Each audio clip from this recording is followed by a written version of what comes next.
Saudara, hari ini KPK akan memeriksa Sekjen PD Perjuangan sebagai tersangka dalam kasus dugaan suap dan perintangan penyidikan yang menyeret Harun Masiku. Hasto mengaku sudah mempelajari hak-hak apa saja yang ia siapkan sebagai tersangka. Sementara KPK soal kemungkinan langsung menahan Hasto, potensi penahanan tergantung alat bukti yang dinyatakan lengkap. Lalu apa saja yang sudah disiapkan Hasto menghadapi pemeriksaan hari ini dan apakah benar kasus ini sebenarnya sudah membidik Hasto sejak 2020. Kita bahas pagi ini bersama sejumlah narasumber yang hadir di studio. Ada mantan penyidik KPK Muhammad Praswat Nugraha. Selamat pagi Bang Praswat. Selamat pagi Mas Mario. Terima kasih Bang sudah hadir langsung di studio. Dan juga melalui sambungan Zoom kuasa hukum Hasto Kristianto Erna Ratna Ningsih. Selamat pagi Bu Ratna. Selamat pagi. Bu Erna, selamat pagi. Nanti akan bergabung bersama kita Koordinator Masyarakat Anti Korupsi Indonesia atau MAKI, Boyamin Saiman, yang hingga saat ini masih menunggu konfirmasinya. Selamat pagi Bapak Ibu, terima kasih sudah bergabung pada pagi hari ini. Saya ke Bu Erni terlebih dahulu. Bu Erni. Bu Erna Pak. Bu Erna, minta maaf. Hingga saat ini, kemarin Hasto Kristianto mengatakan bahwa ya sebagai warga yang taat hukum saya akan hadir dalam pemeriksaan kali ini. Apakah konfirmasi hari ini Hasto Kristianto akan hadir, Bu? Seperti yang disampaikan oleh Bapak Hasto, klien kami, bahwa hari ini beliau akan hadir untuk memenuhi panggilan dari KPK. Hal ini juga kita lihat bahwa Pak Hasto menegaskan dirinya bahwa dia taat hukum. Beliau juga menghormati proses hukum yang ada. Sehingga nanti jam 10 kami akan hadir mendampingi beliau untuk proses pemeriksaan di KPK. Ya, tapi jubir KPK katanya bilang belum ada konfirmasi kehadiran dari Pak Hasto sendiri. Tanggapannya gimana, Bu? Kami hari ini sudah dipastikan kami akan hadir. Namun sebagaimana disampaikan tentu saja mekanisme atau proses yang ada dalam hal ini penghormatan terhadap hukum juga menjadi kewajiban semua pihak, termasuk dalam hal ini KPK. Dalam hal ini saya ingin menyatakan bahwa KPK dalam menetapkan seseorang menjadi tersangka itu juga harus memenuhi mekanisme atau prosedur yang ada di dalam KUHP, di mana penetapan tersangka ini adalah merupakan proses akhir dari suatu pemeriksaan. Dan juga dalam hal ini KPK juga harus mematuhi putusan Mahkamah Konstitusi nomor 21 tahun 2014 yang pada intinya menyatakan bahwa seseorang ditetapkan menjadi tersangka itu harus disertai dua alat bukti yang cukup, kemudian diperiksa sebagai saksi atau calon tersangka. Juga saya ingin menggarisbawahi di sini bahwa Undang-Undang KPK juga secara tegas menyatakan bahwa KPK dalam hal ini adalah lembaga negara di dalam rumpun kekuasaan eksekutif. Sehingga dalam hal ini ketika melakukan mekanisme atau tindakan-tindakan hukum sesuai dengan tugas, fungsi, dan kewenangannya, maka harus sesuai dengan mekanisme atau prosedur yang ada khususnya di dalam KUHP, meskipun dalam hal ini KPK memiliki kekhususan tersendiri. Oke, Bu, konfirmasi ulang kapan waktu tepatnya nanti Pak Hasto bersama Bu Erna dan juga kuasa hukum lainnya akan berdasarkan panggilan kedua ya, maka klien kami Mas Hasto akan datang dijadwalkan jam 10 pagi ini. Jam 10 pagi ini ya. Oke, sebelum saya ke Mas Praswat, kita menyapa dulu Mas Boyamin Saiman yang baru saja bergabung. Mas Boyamin, terima kasih sudah bergabung di Kompas TV pagi ini. Terima kasih. Ya. Makasih, lanjut dulu. Oke, Bung Praswat, ini panggilan kedua pada akhirnya Pak Hasto akhirnya bergabung dengan mengikuti pemeriksaan di KPK. Ya. Bagaimana Anda melihat kasus ini? Sejak tahun 2020 loh Mas. Saat itu Anda masih menjadi penyidik senior di KPK. Ya, saya pikir ini kan sudah berlangsung selama 5 tahun, Mas Mario, itu dulu. Jadi kita semua termasuk internal KPK maupun mungkin masyarakat ya secara luas bersyukur juga setidak-tidaknya KPK sudah melakukan progres. Ini adalah memecah kebuntuan yang sudah ditunggu bersama-sama. Harun Masiku ini kasusnya seperti kayak tidak ada akhirnya, kan muter-muter dan pasang surut sepertinya. Jadi banyaklah tuduhan-tuduhan dari masyarakat mungkin ya, karena saking lamanya dan sudah 5 tahun, jadi terpecahlah. Ada yang menyatakan ini adalah politis, ada yang menyatakan ini murni penegakan hukum. Tapi saya pikir terlepas dari segala opini yang berkembang di masyarakat, hari ini kan sudah dilihat ada progres yang signifikan. Ya. Ada penambahan tersangka, 2 orang tersangka, ada sprindik juga, ada 2 sprindik untuk Pak Hasto juga ya. Jadi terus mulai lagi ada penetapan tersangka, terus ada penggeledahan kemarin, terus nah ini yang kita tunggu-tunggu sebenarnya kan dari KPK selama 5 tahun, dan sudah lama juga Indonesia udah menunggu seperti apa sih penyelesaian kasus Harun Masiku ini. Mudah-mudahan secepatnya sesuai dengan prinsip harus ada peradilan yang cepat, yang efisien, yang efektif, dan ini juga menjaga hak asasi manusia dari para tersangka maupun para saksi yang nggak boleh diberlakukan secara berlarut-larut. Jadi Oke, kalau misalkan ini 5 tahun tadi Anda bilang akhirnya ditunggu.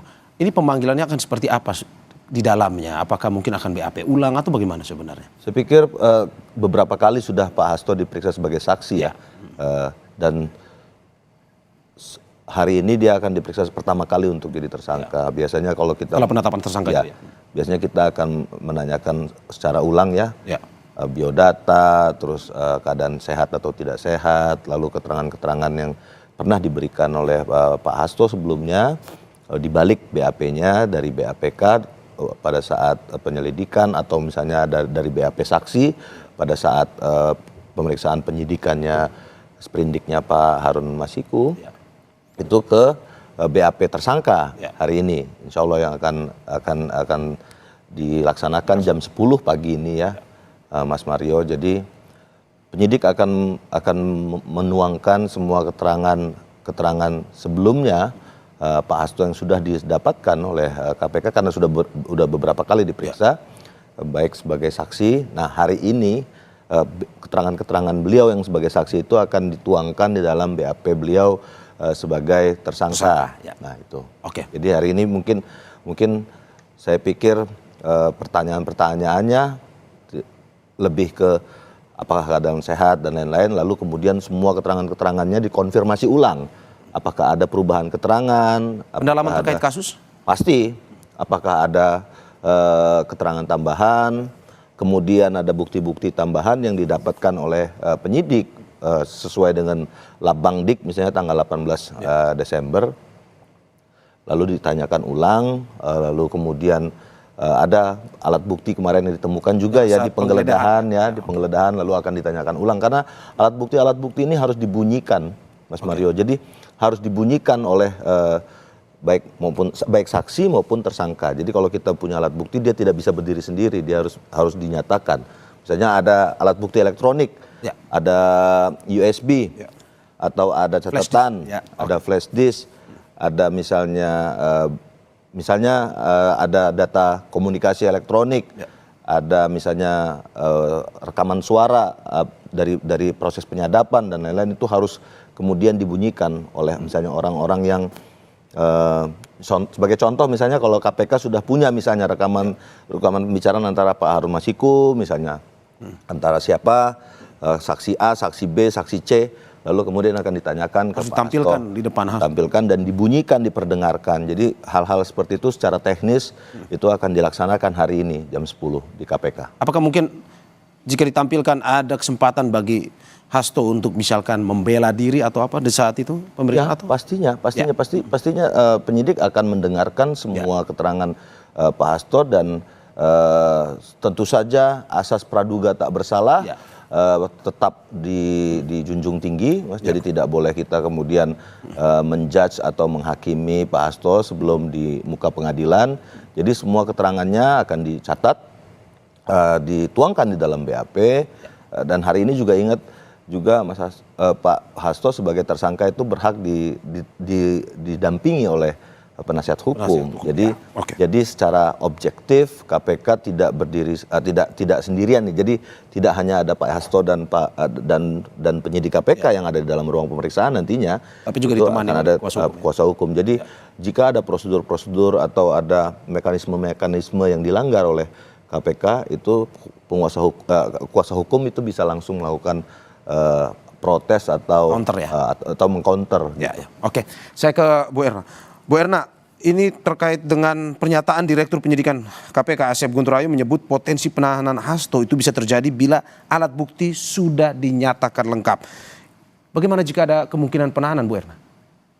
Pertama-tama saya ingin menyampaikan bahwa kami dari tim kuasa hukum menyatakan bahwa ada tindakan tidak etis yang dilakukan oleh KPK berkaitan dengan penyidikan yang tadi disampaikan dengan memanggil penyidik-penyidik sebelumnya. Kemudian yang kedua yang ingin saya sampaikan berdasarkan tadi pembicara sebelumnya adalah bahwa kita harus membedakan penetapan tersangka Pak Hasto sebagai di dalam proses suap ini dengan perkara yang sebelumnya. Karena sebagaimana kita ketahui bersama bahwa telah ada putusan yang berkekuatan hukum tetap di mana dalam hal ini Wahyu Setiawan dan juga Tio ini sudah dinyatakan bersalah. Kemudian juga Saiful ini juga sudah proses hukumnya itu sudah selesai. Dan dalam hal ini tidak boleh ketika kita melihat bahwa surat perintah dimulainya penyidikan itu tertanggal 24 Desember. Jadi tidak boleh atau tidak dibenarkan di dalam mekanisme atau proses di KUHP itu bukti-bukti yang ada yang tadi disampaikan keterangan sebagai saksi Mas Hasto itu sudah selesai dengan berakhirnya putusan dari pengadilan yang sudah berkekuatan hukum tetap. Ya. Jadi dalam hal ini udah inkrah. Kemudian yang kedua adalah bahwa penetapan tersangka ini pada tanggal 24 Desember dan itu tidak didahului atau pengumpulan barang bukti dan juga saksi-saksi ini belum selesai. Padahal mekanisme atau proses penetapan seseorang sebagai tersangka ini adalah proses akhir. Kita juga ketahui bersama bahwa beberapa waktu lalu setelah penetapan Mas Hasto sebagai tersangka itu kemudian diperiksa Wahyu, diperiksa juga Tio dan juga diperiksa saksi-saksi yang lainnya. Dan ini menurut saya tidak fair. Karena apa? Karena mereka sudah menjalani proses hukuman. Mereka tidak bisa untuk diproses hukum untuk kedua kalinya. Dan itu sudah nyata-nyata pembuktian di dalam putusan itu tidak ada keterlibatan dari Mas Hasto. Oke, Bu Erna, Anda mau mengatakan bahwa nomor 28, sebentar saya ingin menyampaikan bahwa uang suap yang berdasar putusan 28 tersangka Wahyu, kita bisa melihat di dalam halaman 60 dan 61 bahwa uang suap itu berasal dari Harun Masiku. Jadi di sini sudah jelas ya, dan dalam hal ini KPK telah melakukan penetapan tersangka tidak sesuai dengan mekanisme yang ada di dalam KUHP dan juga di dalam putusan MK nomor 21 tahun 2014. Oke, Anda mau mengatakan bahwa hari ini jika pada akhirnya KPK melakukan penahanan, protes pun akan dilayangkan atas ketidaksesuaian seperti yang Bu Erna bilang tadi. Ya, saya melihat bahwa berkaitan dengan penahanan tentu saja itu adalah merupakan kewenangan dari KPK. Tapi kita harus menggarisbawahi ada pedoman, ada aturan yang harus dipatuhi oleh KPK. Sebagaimana tadi saya sampaikan bahwa KPK dalam hal ini dia juga tunduk pada Undang-Undang Administrasi Pemerintahan yang di dalamnya ketika dia melakukan tindakan-tindakan dalam melaksanakan tugas, fungsi, dan kewenangannya, maka dia harus sesuai dengan KUHP dan juga harus sesuai dengan ajas-ajas umum pemerintahan yang baik. Berkaitan dengan pertanyaan penetapan sebagai tersangka, di dalam pasal 21 KUHP itu ada kriteria-kriteria yang harus dipatuhi oleh penyidik, di mana syarat subjektif dari penahanan itu adalah takut kalau tersangka ini melarikan diri, tersangka ini menghilangkan barang bukti, dan juga ada kekhawatiran bahwa dalam hal ini tersangka akan melakukan atau mengulangi tindak pidananya. Saya melihat bahwa ketiga hal tersebut itu tidak ada di dalam diri klien kami. Karena apa? Karena klien kami sebagaimana disampaikan di awal bahwa mematuhi proses hukum yang ada. Dalam perkara sebelumnya yang sudah inkrah, klien kami juga selalu hadir dalam pemeriksaan dan juga di dalam proses persidangan. Dan di dalam surat dakwaan dari Pak Wahyu Setiawan dan Tio dan juga Saiful, di sini sudah jelas tidak ada keterlibatan dari klien kami dalam mekanisme proses yang tadi dikatakan suap. Karena seperti saya sampaikan, uang suap itu berasal dari Harun Masiku. Oke, saya ke Mas Boyamin. Mas Boyamin, Anda sempat mengatakan bahwa ini polemik sebenarnya karena Hasto sudah ditersangkakan sejak 24 Desember 2024 tapi sampai saat ini belum ditahan. Anda melihat ini sebuah langkah yang bagus dari KPK, kooperatif dari KPK dalam arti bahwa hingga saat ini masih terus memeriksa Hasto atau bagaimana sebenarnya? Ya, ini masih dalam koridor hukum ya, proses penanganan ini. Nanti apakah misalnya ditahan atau tidak, itu pun kewenangan penuh penyidik. Lawyer bisa mengajukan permohonan tidak ditahan dengan memberikan jaminan seperti dikatakan tadi, tidak mengulangi, tidak melarikan diri, tidak menghilangkan barang bukti. Apakah diterima oleh penyidik misalnya itu. Tapi biasanya KPK kan memang melakukan penahanan karena juga tidak salah meskipun dijamin begitu gitu. Tapi KPK kan juga punya subjektif loh. Kami berpikiran akan mengulangi perbuatan bisa aja karena masih menduduki jabatan. Melarikan diri ya bisa aja, jalan tikus banyak. Terus kemudian menghilangkan barang bukti ya bisa aja karena memang ada upaya-upaya itu misalnya begitu. Terus objektifnya kan memang ancamannya dia 5 tahun. Jadi ya bisa ditahan. Itu saya kira menurut saya ini yang penting segera dituntaskan, dibawa ke pengadilan, baik dari sisi Pak Hasto sudah mengajukan pra peradilan, itu sudah didaftarkan minggu kemarin, atau KPK segera membawa ke pengadilan, sehingga pokok perkaranya nanti sudah disidangkan dan kemudian misalnya pra peradilan gugur. Nah, ini kan soal pertandingan liga kecil, liga besar aja gitu. Pra peradilan liga kecil, pokok perkara itu liga besar. Nah, nanti di sana buktikan apakah Pak Hasto itu memang tidak terlibat seperti diklaim dari lawyer atau terlibat misalnya betul uang itu dari Harun Masiku. Tapi uang Harun Masiku itu ternyata iuran dari Pak Hasto misalnya. Kan itu dugaan-dugaannya gitu loh, masih asas praduga tidak bersalah. Terus kemudian menghalangi penyidikan. Menghalangi penyidikan bukan urusan terhadap perkaranya Pak Hasto, tapi terhadap urusan perkaranya Harun Masiku. Jadi ini kan ada kritik misalnya menghalangi penyidikan itu tidak boleh terhadap dirinya itu. Oh iya betul, bisa jadi KPK kan berdalih ini terhadap perkaranya Harun Masiku, dugaan memerintah menenggelamkan handphone, dugaan memerintah untuk melarikan diri misalnya. Nah ini semua akan terkonfirmasi di pengadilan dengan segala argumennya dan saya lebih senang ini memang sebenarnya dibawa ke pengadilan pokok perkara sehingga semua hal bisa dibuka, semua hal bisa saling berargumen dan nanti apakah klaim itu sudah pada posisi tepat masing-masing pihak. Misalnya tadi Pak Hasto tidak terlibat misalnya sudah ada putusan Wahyu sama Tio atau Saiful Bahri misalnya. Tapi bisa jadi ini kan pengembangan perkara misalnya penyertaan. Nah, itu kan bisa aja memang kemudian ada pihak-pihak lain seperti biasa dulu KPK itu misalnya memakan bubur panas dari pinggir gitu kan menyasar ke Pak Hasto. Sejak awal katanya Novel Baswedan menyatakan itu sebenarnya sudah ada usulan sejak tahun 2020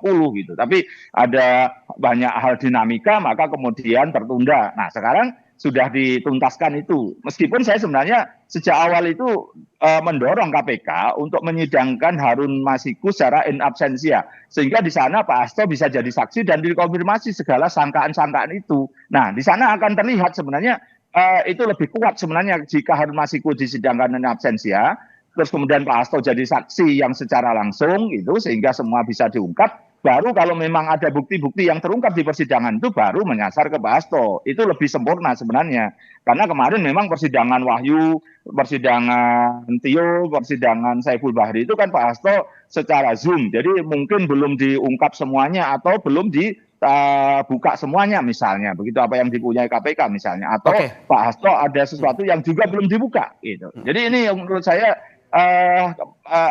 urut-urutannya saya tadinya menuntut kesempurnaan, tapi karena ini sudah menetapkan tersangka, ya udah ayo kita segera selesaikan, kita tuntaskan, kita segerakan. Soal ini apakah KPK punya pekerjaan lain, itu juga harus dituntaskan pekerjaan-pekerjaan yang lain. EKTP tersangka sudah 3 orang, juga 1 masih buron misalnya. Itu harus bagaimana gitu. Jadi ini yang menurut saya justru kita dorong kalau KPK mengurusi Pak Harun Masiku dan Pak Hasto ini dalam proses yang dianggap seperti mengejar itu, ya kita nanti akan menuntut KPK untuk menuntaskan perkara-perkara besar. Jangan kalah dengan Kejaksaan Agung yang sudah menuntaskan perkara-perkara besar. Itu saya kira sih. Oke, Mas Boyamin tahan dulu. Saya ingin bertanya soal apakah benar sebenarnya nantinya Hasto akan belak-belakan. Tapi saya ke Mas Pras dulu. Mas Pras, apa sebenarnya pada akhirnya mungkin saja jika pada akhirnya hari ini ditahan seperti kata KPK tadi bahwa kalau sudah ada bukti lengkap. Sebenarnya apa aja persyaratnya? Saya pikir kalau proses penahanan itu 2 alat bukti yang lengkap, tapi biasanya KPK itu akan selalu menerapkan standar kita pasti tinggi sekali, Mas Mario. Jadi nggak pernah kita menahan orang, bahkan nggak pernah kita menahan orang itu karena alasan hanya dua alat bukti. Biasanya 10, 15, 20 alat bukti. Jadi memang standar di KPK proses penyidikannya itu sangat tinggi sekali, karena ekspos perkaranya pun tidak hanya penyidik, tapi juga dihadiri oleh tim penyelidik, tim penyidik, tim penuntut, 5 orang pimpinan, direktur penyelidikan, penyidikan, direktur penuntutan, dan deputi penindakan. Jadi saya sudah sampaikan berkali-kali itu hampir 24 orang, 25 orang yang kumpul di satu ruangan untuk menguji semua alat buktinya. Jadi tidak hanya 2 pastinya. Nah, terkait dengan tadi statement Bu Erna, sebenarnya perlu kita ingat juga bahwa yang sudah ingkrah itu kasusnya Wahyu. Tapi sprindiknya Pak Harun Masiku itu sampai sekarang masih hidup, karena Pak Harun Masiku masih melarikan diri. Jadi Labangdik yang tanggal 18 Desember itu sprindiknya itu adalah proses pengembangan penyidikan dari saudara Harun Masiku yang kemudian ditemukan alat-alat bukti tambahan dari sprindiknya Harun Masiku. Lalu muncullah sprindiknya Pak Hasto. Berarti masih terus bisa ada perkembangan ya terkait dengan kasus ya, karena belum ada yang selesai. Betul, kalau misalnya dia sudah inkrah itu sudah selesai. Tapi Pak Harun Masiku sprindiknya masih hidup. Sayangnya dia masih sampai sekarang masih melarikan diri. Jadi sprindik itu masih terus hidup, dan proses tim DPO juga, karena saya pernah juga bergabung di tim pengejarannya Pak Harun Masiku, itu juga masih berjalan sampai sekarang. Jadi semuanya masih hidup sebenarnya, belum selesai. Kecuali Pak Wahyu ya, Pak Wahyu memang sprindiknya sudah selesai karena sudah diajukan ke muka pengadilan dan sudah diputus inkrah. Jadi ini juga yang harus diluruskan sebenarnya, Mas Mario, bahwa Labandik laporan pengembangan penyidikan tanggal 18 Desember, lalu diekspos perkara tanggal 23 Desember 152, 153 keluar sprindik ya, ditetapkanlah Pak Hasto. Jadi ada 3 sumber ditetapkannya seseorang menjadi tersangka di KPK. Pertama itu LKTPK, kalau kasusnya mulainya dari penyelidikan, pengaduan masyarakat naik ke penyelidikan, lalu penyelidik akan membuat produk akhirnya namanya LKTPK, laporan kejadian tindak pidana korupsi. Nah, yang kedua sudah masuk di proses penyelidikan, lalu penyidik menemukan alat bukti tambahan yang terkait dengan orang lain, maka dibuatlah laporan perkembangan penyidikan.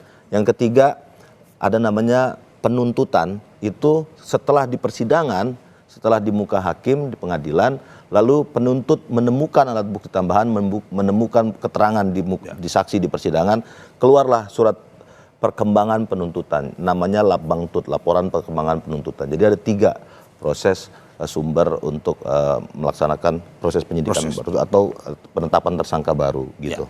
Oke. Mas Mario. Oke, saya ke Bu Erna. Bu Erna, ini menarik karena setelah penetapan tersangka, Pak Hasto juga dengan politisi PDIP lainnya akan mengatakan bahwa ya kita harus belak-belakan juga, ini membuka juga apapun yang terjadi selama ini. Tetapi sebelum saya kasih Bu Erna untuk menjawab, kita saksikan usai jeda berikut.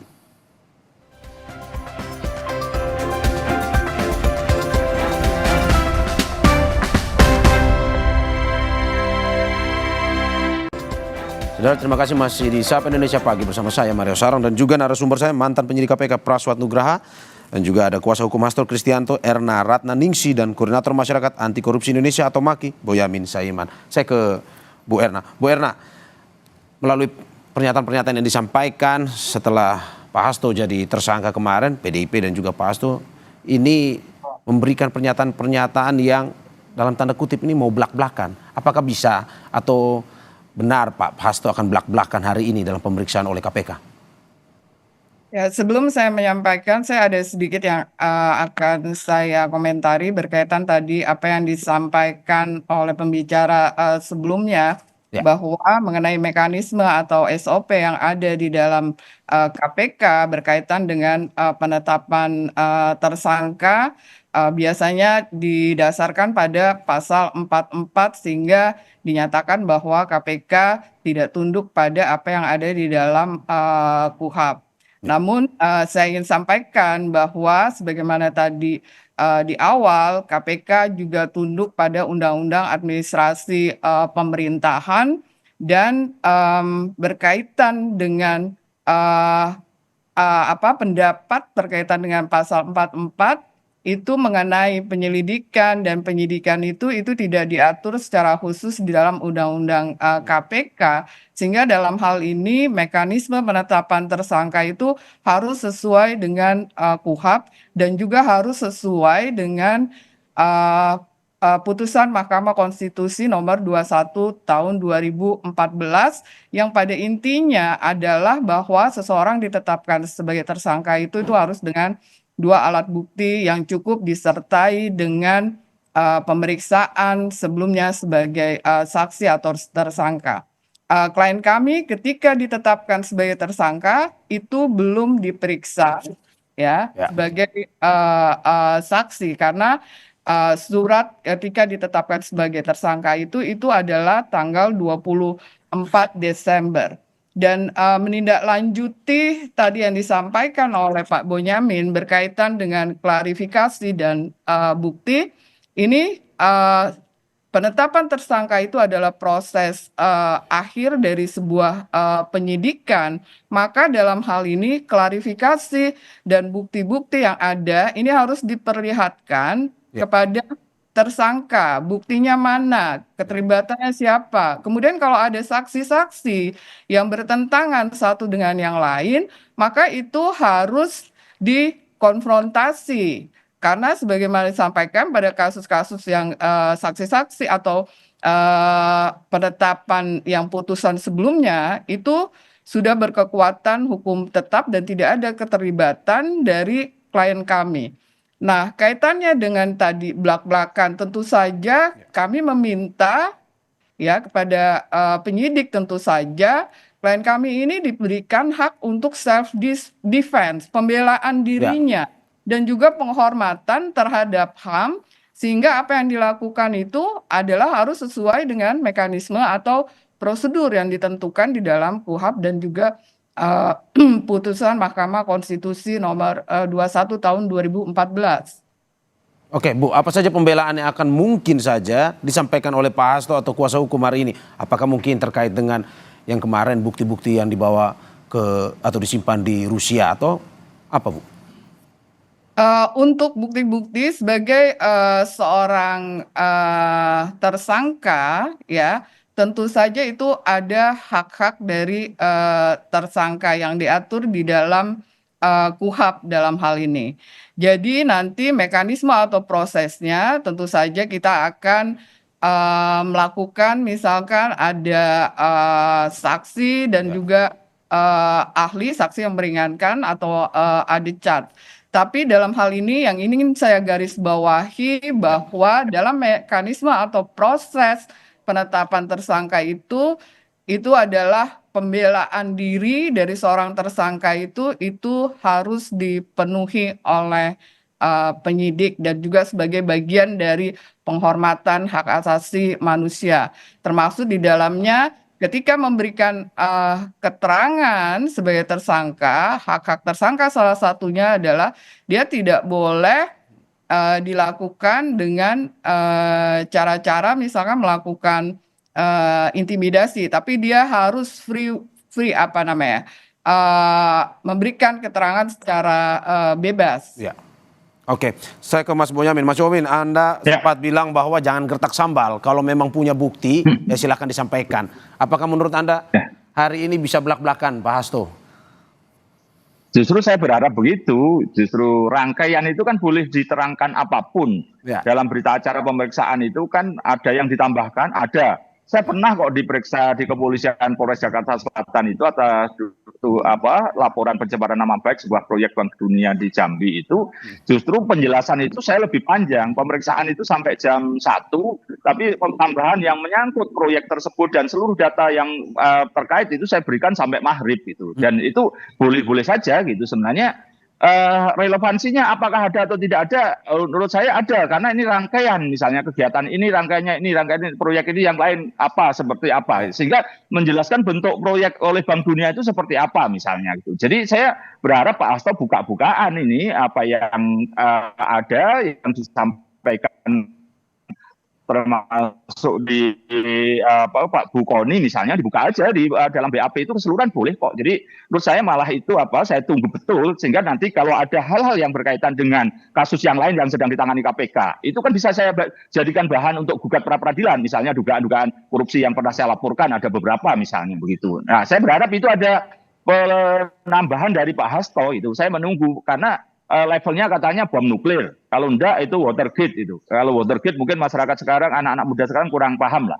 Tapi kita paham. Itu kan skandal di Amerika, Presiden Nixon yang diduga menyadap lawan politiknya dan terbongkar oleh wartawan. Jadi ini menurut saya sesuatu yang saya tunggu-tunggu bahkan begitu. Karena dengan demikian ini pemberantasan korupsi makin bagus dan saya memahami Pak Hasto itu kan 10 tahun ada di kekuasaan. Jadi menurut saya itu bukan gertak sambal aja sebenarnya, tapi tolong dibuka sekarang gitu. Jadi ini bisa simultan dan itu adalah bagian dari sumbangan Pak Hasto dalam rangka juga menyumbang negara untuk memberantas korupsi gitu. Jadi apa yang beliau tahu dibuka aja dan itu videonya juga dibuka aja dan kalau toh itu misalnya ada yang menyangkut seseorang ya diinisial supaya tidak pencemaran nama baik, tapi saya paham sehingga saya akan mengolahnya. Justru saya menunggu dengan berdebar-debar sebenarnya apa yang mau dibuka Pak Hasto ini. Makasih.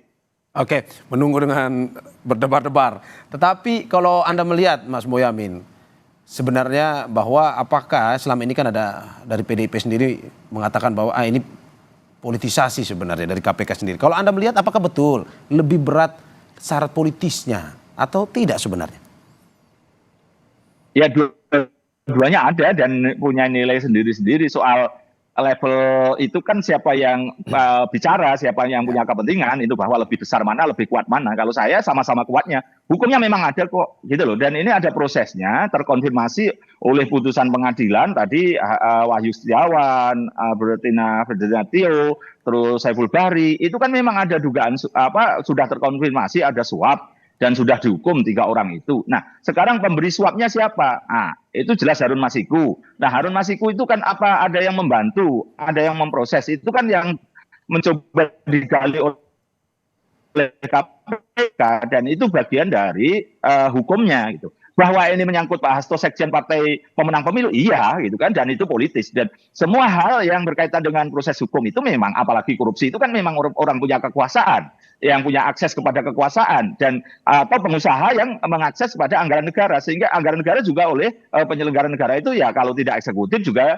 legislatif bahkan yudikatif dulu Mahkamah Konstitusi ada yang menerima suap. Nah itu memang bagian dari proses yang pasti KPK akan banyak tuduhan untuk ini bahwa politis. Tapi Tapi saya yakin KPK juga akan tetap menjalankan koridornya sesuai koridornya, dan kita tunggu bahwa proses ini nanti yang akan membuktikan persidangan pokok perkara itu. Justru saya ingin mendorong penuh nanti disidangkan pokok perkara, tidak ada penundaan-penundaan lagi kayak kasusnya Pak Firly di Polda sudah setahun ini tidak kelar-kelar juga gitu, dan atau perkara-perkara lain yang saya harus mengajukan gugatan-gugatan pra peradilan karena mangkrak 4 tahun 5 tahun, bahkan ada yang dikabulkan tapi juga belum jalan lagi. Nah, ini saya berharap KPK dalam masa periode kepemimpinan yang sekarang itu tidak lagi menunda-nunda penuntasan perkara, segera dibawa ke pengadilan dan dilakukan proses di sanalah verifikasi oleh semuanya, klarifikasi semuanya, autorisasi oleh semuanya, ada penegak hukum semuanya, ada pengacara, ada jaksa, ada hakim. Justru itulah yang saya tunggu. Justru nanti mudah-mudahan di kepemimpinan yang sekarang itu kita dorong tidak ada lagi perkara mangkrak. Entry point-nya dari perkara Pak Hasto ini. Jadi inilah ya, hukum memang dijalankan dengan politik, politiklah yang menjalankan hukum. Jadi kalau kemudian ada singgungan-singgungan politik, itu suatu yang wajar dan bahkan levelnya lebih tinggi. Saya menyatakan hukumnya halal, itu halal. Oke, saya ke Mas Pras. Mas Pras, ini belak-belakan katanya hari ini. Tapi apa sebenarnya yang mungkin saja bisa meringankan? Arti kalau misalkan Pak Hasto punya bukti, kuasa hukum punya temuan baru yang bisa mungkin saja disampaikan pada hari pemeriksaan ini yang bisa meringankan juga kasusnya ini. Bisa saja, kalau saya juga dari awal sudah sampaikan ke teman-teman, ya kali-kali kita di panel sama teman-teman dari PDIP, itu jika kemudian Pak Hasto memiliki alat bukti yang cukup dan material, itu bisa mengajukan status sebagai justice kolaborator, which is itu 2/3 akan dikurangi ya hukumannya nanti kalau masuk ke pengadilan tipikor. Nah ini juga penting banget dan dilindungi oleh undang-undang maupun ada PP-nya bahkan. Untuk partisipasi publik dalam pemberantasan korupsi, ada peraturan pemerintahnya, bahkan ada rewardnya untuk kasus suap itu 10 juta, untuk kasus kerugian keuangan negara itu 100 juta. Jadi negara bahkan memberikan reward ke masyarakat, jadi tidak hanya Pak Hasto, tapi juga seluruh masyarakat luas, itu sangat ditunggu sekali alat bukti tambahan, ataupun laporan perkara baru tidak ada masalah ke KPK. Jadi ini kan harapan kita semua justru malah kalau misalnya Pak Hasto hari ini misalnya menyampaikan alat bukti baru atau menyampaikan ada tokoh-tokoh lain yang di atas yang lebih berkuasa atau lebih di atasnya lagi yang sebenarnya ada yang memainkan ini sebagai intelektual dader misalnya ada yang mengkontrol semua berlangsungnya perkara ini. Nah ini sebenarnya ditunggu-tunggu sekali sama KPK. Tapi yang juga menarik kalau misalnya kita bertarung misalnya di sah atau tidak sahnya penetapan tersangka, misalnya hari ini kita bicara soal itu, saya pikir akan sangat sulit Mas, karena ini sudah dilapis dengan sprindik perintangan penyidikan juga, jadi memang ada pasal 55-nya Harun Masiku dan ada perintangan penyidikannya, jadi 152, 153, dua sprindik. Ini juga yang menurut saya justru malah lebih baik kalau misalnya Pak Hasto mengajukan justice kolaborator dan menyampaikan semua alat-alat bukti itu ke KPK. Jadi ini akan membongkar semuanya. Oke. Saya ke Bu Erna. Bu Erna menarik bahwa ada usulan untuk GC, justice kolaborator. Dari kuasa hukum sempat berpikiran atau mungkin punya jalan untuk sampai ke situ atau gimana? Saya pikir itu pertanyaan yang tidak relevan karena dari kami sendiri ini PDI Perjuangan menyatakan bahwa kasus Mas Hasto ini adalah politisasi hukum dan ini merupakan pemidanaan yang dipaksakan sehingga tidak mungkin itu dilakukan yang tadi JC itu. Kenapa kami sampaikan? Karena ini ada upaya pembentukan opini publik secara terus-menerus terkait isu Harun Masiku. Padahal kita ketahui di dalam perkara ini tidak ada kerugian negara. Kemudian fakta-fakta yang kami sampaikan, kenapa kami mengatakan bahwa ini adalah politisasi hukum? Ini karena kritik keras yang dilakukan oleh klien kami terkait dengan berbagai fenomena isu-isu yang berkembang di masyarakat atau isu-isu publik. Misalkan kenaikan pajak 12%, kemudian juga berkaitan dengan spanduk-spanduk yang menyerang Ibu Ketum dan juga partai. Kemudian juga ketika ditetapkan tersangka, ini terjadi menjelang Kongres PDI Perjuangan, dan dalam hal ini peran Sekjen ini sangat penting. Kemudian lagi-lagi juga hal yang sama, pemeriksaan sebagai tersangka dilakukan pada saat rangkaian HUT PDI Perjuangan dengan berbagai rangkaian fakta-fakta yang ada, maka kami berkesimpulan bahwa ini adalah politisasi hukum dan pemidanaan yang dipaksakan terhadap klien kami. Faktanya klien kami ini itu tidak pernah ya diperiksa ya sebelum penetapan tersangka ya, karena kasus yang diperiksa di awal itu sudah selesai. Jadi dalam mekanisme atau proses di pengadilan ketika perkara itu selesai, maka bukti-buktinya itu akan dikembalikan ya kepada si terdakwa. Ya, jadi itu harus dimulai lagi dari SPDP yang baru, sprindik yang baru, ya. Jadi tidak boleh perkara yang lama. Dan ini juga saya garis bawahi adalah juga penghormatan ya atau perlindungan terhadap seseorang yang sudah dinyatakan ya bersalah, kemudian sudah selesai. Dia nggak boleh diadili untuk kedua kalinya. Dan itu merupakan pelanggaran HAM. Karena apa? Karena mungkin ketika pada pemeriksaan proses perkara sebelumnya itu tidak ada keterlibatan dari klien kami. Kalau tiba-tiba nanti keterangannya itu berbeda, maka dia bisa dikenakan keterangan palsu dan dia dikenakan tindak pidana lagi. Itu tidak fair karena dia sebenarnya sudah selesai menjalani proses hukumannya. Oke, berarti kalau tidak ada justice collaborator semuanya memang pada akhirnya untuk menggugurkan tersangka lewat pra peradilan itu ya Bu ya? Ya, pra peradilan kami akan siap pra peradilan akan dilaksanakan pada hari Selasa tanggal 21 Januari di Pengadilan Negeri Jakarta Selatan. Oke, saya terakhir ke Mas Boyamin. Mas Boyamin melihat ini terkait dengan status tersangkanya Pak Hasto. Saat ini mereka juga mengajukan pra peradilan. Menurut Anda seberapa kuat pada akhirnya ini siapa dari pengamatan Anda yang akan memenangkan peradilan? Hasto ya, kalau saya ataukah KPK? Melihatnya ini sebagai upaya yang ya ini sarana yang memang diberikan oleh hukum untuk menguji apakah penetapan tersangka sah atau tidak sah. Itu memang pra peradilan, tapi nampaknya KPK bisa jadi akan cepat menangani perkara ini dan dibawa ke pengadilan sehingga perkaranya gugur, itu pra peradilannya. Bisa aja begitu, tapi bisa aja KPK menunggu sampai pra peradilan selesai karena memang masih cukup waktunya. Gitu. Jadi ini kalau misalnya hari ini itu waktunya masih 2 bulan dan masih cukup juga gitu untuk menunggu pra peradilan selesai. Jadi saya kira semua masing-masing bisa menggunakan sarananya, menggunakan jalur yang diberikan oleh hukum, oleh KUHAP kita, bahwa memang sekarang penetapan tersangka bisa diuji melalui pra peradilan.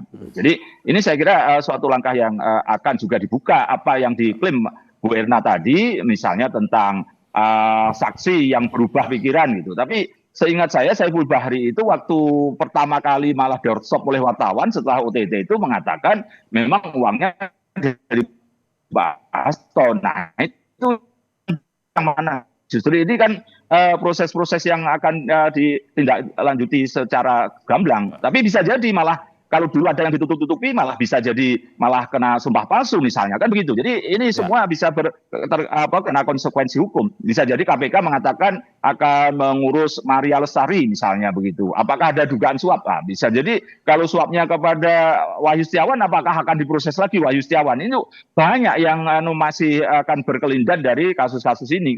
Jika dalam posisi ini KPK ingin menghadirkan keadilan semua yang terlibat di proses hukum. Nah, ini sebagai entry point karena KPK selama ini tidak pernah tuntas menangani perkara gitu. Perkara misalnya DPRD Madiun dulu itu tidak dituntaskan, DPRD Malang ada yang tuntaskan tapi kurang, misalnya Jambi juga begitu dituntaskan. Jadi banyak hal KTP juga belum tuntas sampai sekarang yang besar pun gitu. Jadi ini menurut saya KPK ketika ini tidak menuntaskan semuanya perkara ini dengan mentersangkakan Pak Hasto, kita tinggal menagih janji KPK harus tuntas semua dong gitu. Oke, kita tunggu terus perkembangan kasus ini dan pada hari ini kita akan saksikan nanti pemeriksaan Sekjen PDIP Hasto Kristianto oleh Komisi Pemberantasan Korupsi.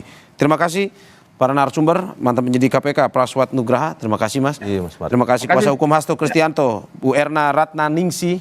Terima kasih juga Koordinator Masyarakat Anti Korupsi Indonesia Tomaki, Bonyamin Saiman. Terima kasih, Mas. Terima kasih, sehat-sehat selalu.